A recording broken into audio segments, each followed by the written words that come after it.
Creed en sus profetas. Miércoles 10 de marzo 2021. Amós 1.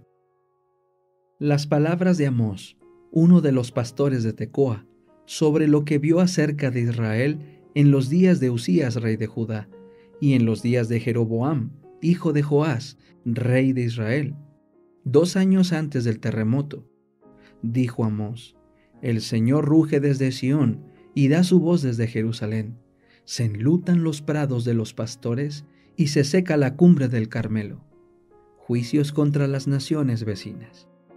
Así ha dicho el Señor: por 3 pecados de Damasco y por 4 no revocaré su castigo, porque trillaron a Galaad con trillos de hierro. Enviaré fuego a la casa de Hazael, el cual devorará los palacios de Ben-Hadad. Romperé los cerrojos de Damasco, exterminaré a los habitantes del valle de Abén, y al que porta el cetro en Bet-Edén, y el pueblo de Siria será llevado cautivo a Kir, ha dicho el Señor. Así ha dicho el Señor: por 3 pecados de Gaza y por 4 no revocaré su castigo, porque llevó cautivo a todo un pueblo para entregarlo a Edom.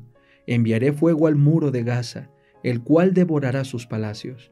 Exterminaré a los habitantes de Asdod, y al que porta el cetro en Ascalón.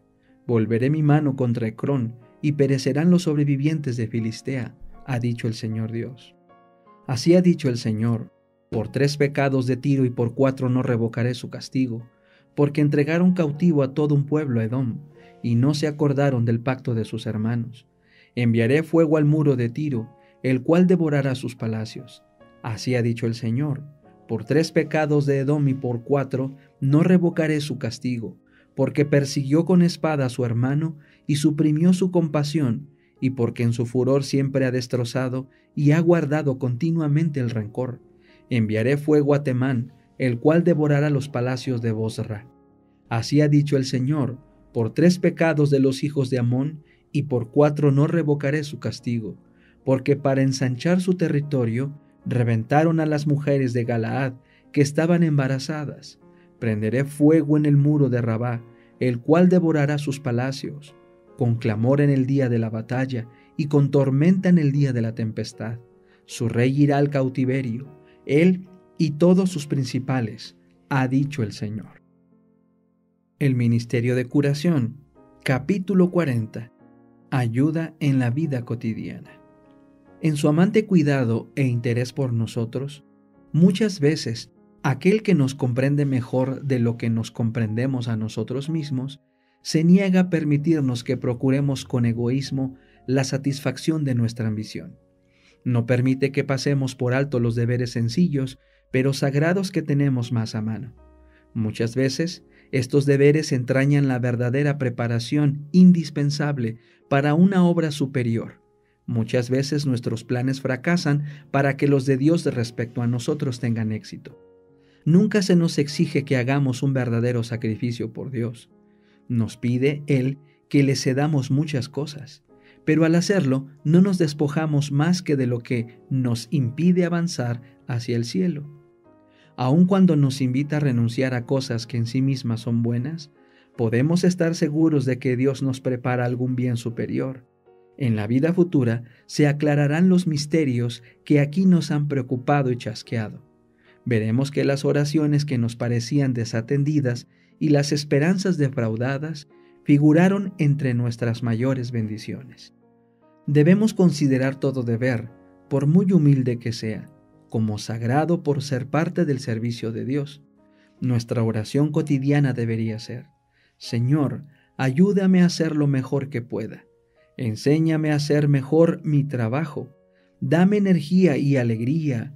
Ayúdame a compartir en mi servicio el amante ministerio del Salvador.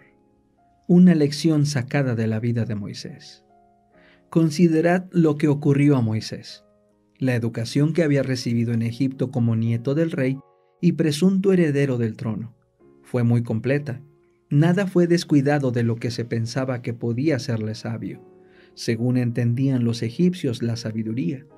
Recibió un adiestramiento civil y militar de orden superior. Se sintió completamente preparado para la obra de libertar a Israel de la esclavitud, pero Dios no lo vio así. su providencia señaló a Moisés un periodo de 40 años de preparación en el desierto como pastor de ovejas. La educación que Moisés recibiera en Egipto le ayudó en muchos aspectos, pero la preparación más provechosa para su misión fue la que recibió mientras apacentaba el ganado. Moisés era de carácter impetuoso. En Egipto, en su calidad de afortunado caudillo militar y favorito del rey y de la nación, se había acostumbrado a recibir alabanza y adulación. Se había granjeado la simpatía del pueblo. Esperaba llevar a cabo con sus propias fuerzas la obra de libertar a Israel. Muy diferentes fueron las lecciones que hubo de aprender como representante de Dios. Al conducir sus ganados por los montes desiertos y por los verdes pastos de los valles, aprendió a tener fe, mansedumbre, paciencia, humildad y a olvidarse de sí mismo. Aprendió a cuidar a seres débiles y enfermos, a salir en busca de los descarriados, a ser paciente con los revoltosos, a proteger los corderos y a nutrir los miembros del rebaño ya viejos y enclenques. En esta labor Moisés se fue acercando al Supremo Pastor. Llegó a unirse estrechamente con el Santo de Israel. Ya no se proponía hacer una gran obra. Procuraba hacer fielmente y como para Dios la tarea que le estaba encomendada. Reconocía la presencia de Dios en todo cuanto le rodeaba. La naturaleza entera le hablaba del invisible. Conocía a Dios como Dios personal y al meditar en su carácter se compenetraba cada vez más del sentido de su presencia. Hallaba refugio en los brazos del Eterno. Habiendo experimentado todo esto, Moisés oyó la invitación del cielo a cambiar el cayado del pastor por la vara de mando, a dejar su rebaño de ovejas para encargarse de la dirección de Israel. El mandato divino le encontró desconfiado de sí mismo, torpe de palabra y tímido. Le abrumaba el sentimiento de su incapacidad para ser portavoz de Dios, pero, poniendo toda su confianza en el Señor, aceptó la obra. La grandeza de su misión puso en ejercicio las mejores facultades de su espíritu. Dios bendijo su pronta obediencia, y Moisés llegó a ser elocuente y dueño de sí mismo. Se llenó de esperanza y fue capacitado para la mayor obra que fuera encomendada jamás a hombre alguno.